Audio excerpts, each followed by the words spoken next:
آج کی اس ویڈیو میں مسئلہ کا عنوان ہے کہ اگر روزے کی حالت میں عورت کو پیریڈز آ جائے، ماہواری آ جائے، حیض آ جائے تو اس صورت میں اب کیا حکم ہے؟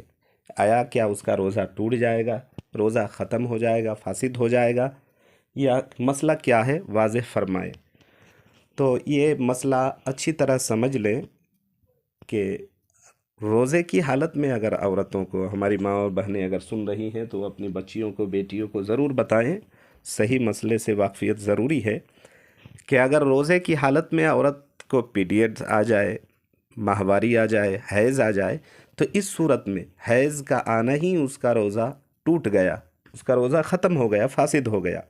یہ نہیں ہے کہ رمضان کے مہینے میں یا روزے کی حالت میں حیض آ جانے کے بعد اب عورت کچھ کھا پی کے اپنا روزہ توڑے گی، ایسا نہیں ہے۔ حیض کا آنا ہی اس بات کی علامت ہے کہ اس کا روزہ ٹوٹ گیا ہے، روزہ فاسد ہو گیا ہے، اب اس کا روزہ نہیں ہوگا۔ اس حالت میں روزہ رکھنا اب ناجائز حرام ہے۔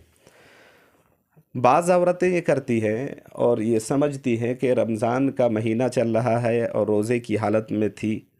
اور اس درمیان جب کہ میں ناپاک ہو گئی تو اب میں رمضان کے احترام میں، روزے داروں کے احترام میں کچھ کھاؤں گی پیوں گی نہیں، بلکہ جیسے روزے دار روزے کی حالت میں ہوتے ہیں ویسے میں بھی رہوں گی جب تک افطار کا وقت نہ ہو جائے۔ تو یہ بات بہت اچھی طرح سمجھ لیں کہ جیسے ہی حیض آ گیا اور ناپاک ہو گئی، اب اس کا روزہ رکھنا حرام ہے۔ تو روزہ رکھنا جب حرام ہے تو روزے داروں کی طرح اب روزے کی صورت میں رہنا بھی باقی ایام میں، باقی سمے میں، باقی جتنا بھی وقت بچا ہے، سحری کے بعد سے لے کر افطار سے پہلے پہلے تک دن کے کسی بھی حصے میں، جتنا سمے روزہ کا ٹائم ہوتا ہے، کسی بھی حصے میں اگر عورت ناپاک ہوتی ہے تو فوراً اس کا روزہ ختم ہو گیا، اس کے بعد روزے داروں کی طرح رہنا بھی صحیح نہیں ہے۔ لہذا اب وہ کھائے گی، پیے گی، روزے داروں کی مشابہت اختیار کر کے پورے دن جو ہے نا ویسے ہی رہنا، روزے داروں کی طرح ہی رہنا افطار تک، یہ صحیح نہیں ہے۔